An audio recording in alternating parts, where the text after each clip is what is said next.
Hey guys, we're gonna go into chapter 7 a little bit, which is non-Mendelian genetics. So we're gonna go beyond Mendel now, and we're gonna talk about hereditary.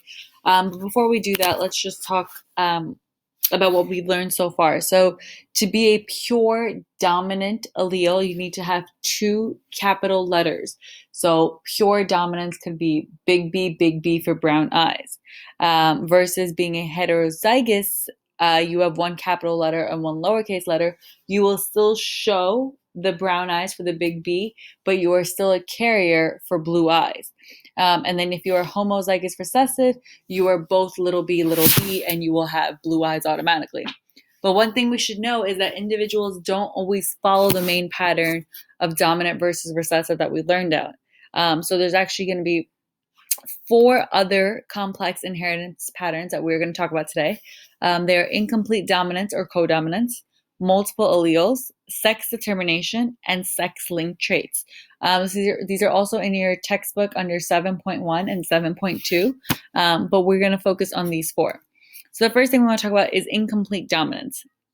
So a heterozygous phenotype is somewhere between two homozygous phenotypes. So when I mean incomplete dominance, it's your neither parent allele. So let's say I cross a red flower with a white flower.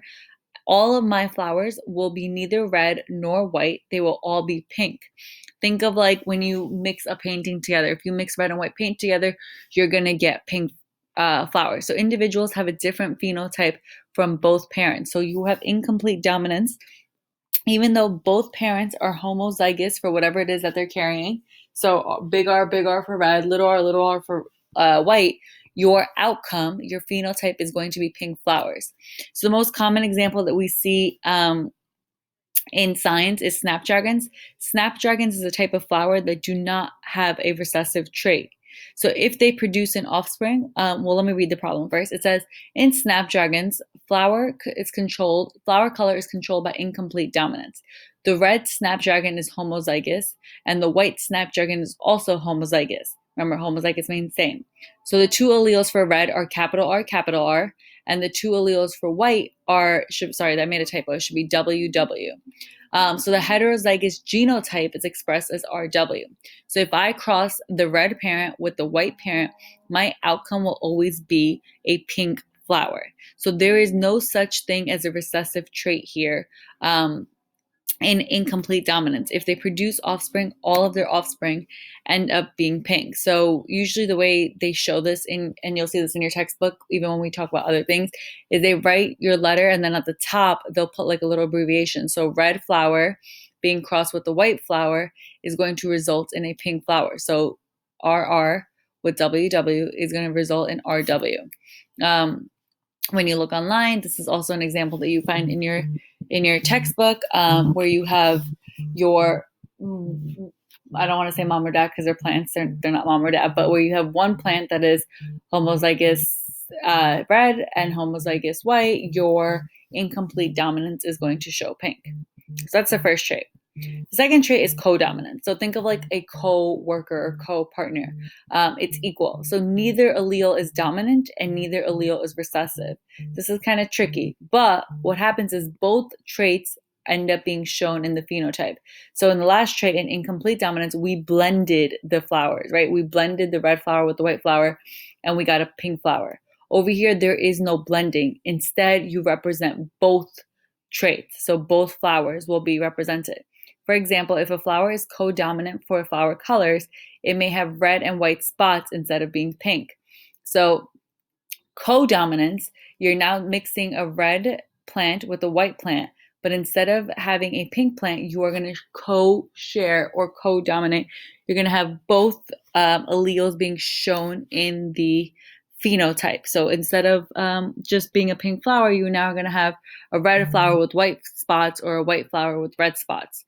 So just a reminder, incomplete. So the first one we did was incomplete dominance, where you have a blending. The next one you have is codominance, where you have both phenotypes being shown. You can also see this in chickens.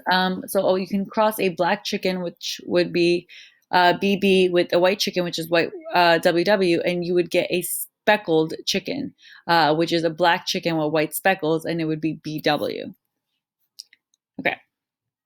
Examples of codominance that we see in humans is sickle cell anemia. So in sickle cell anemia, you'll have your sickle cells, which kind of look a little bit like this, and then you have your inherited red cells, which look like this. So you actually have both in you. So codominance, they're both visible. Your red blood cells will be carrying your oxygen for you throughout. Your sickle cell will be not as progressive. Also, if you have type AB blood, you have A and B blood within you.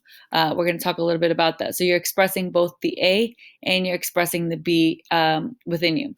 So the next thing I want to talk about is multiple alleles. This is the third one. So multiple alleles is 3 or more alternative forms of an allele that can occupy the same locus. However, only 2 alleles can be present in a single organism. So this is kind of confusing. But believe it or not, in pigeons, if you look at all the gene pools you can ever look at in all the birds and animals and all the pigeons, red is actually the dominant color for a pigeon. So a dominant pigeon should be red. And blue is recessive pigeon. So we actually only see the blue ones around. But blue is a recessive trait, but it is so blue is recessive to the red. So it's recessive to the BA, but it is dominant to the little b, the most recessive, which is chocolate. So these are the least common ones you see. And I know the red and the chocolate kind of look the same, but I'm going to repeat this. Red pigeons are the most dominant.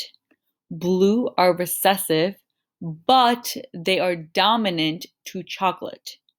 So blue is recessive to red, but blue is dominant to chocolate. So notice that there are more alternative forms of an allele.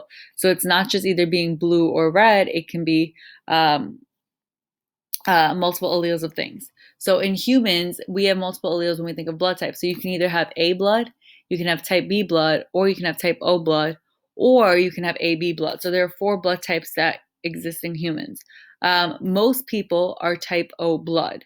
AB is the least common blood group. And so when we look at this, let me just break this down. So if you look at the top, type A blood has these antigens outside. They kind of look like little circles on spikes. These are your proteins outside of your cell. Type B blood has proteins outside of the cell that are kind of square shaped and they're blue. AB has both A and B proteins outside the cells. And if you notice, type O blood has no proteins outside the cells. They kind of have little spikes. Antibodies, you probably heard the word antibody, especially recently right now with Corona going on. Antibodies are basically within your immune system, and it's how your body protects itself from outside disease. So it's like a defense system against invaders. They're not cells though. They are proteins. So that's one thing you should know. So in type A blood, so usually you have the opposite of what it is. So if I'm type A blood, my antibody is type B. If I'm type B blood, my antibody is type A.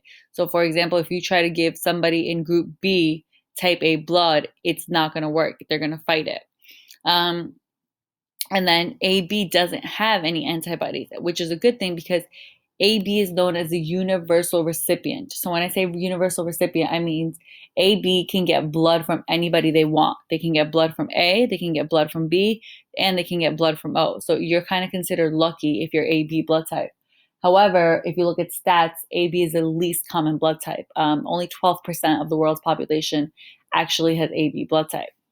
O is the most common blood type, which is a really good thing because O resists A and B blood. So O cannot get blood from any of these 3 groups. O can only get blood from O.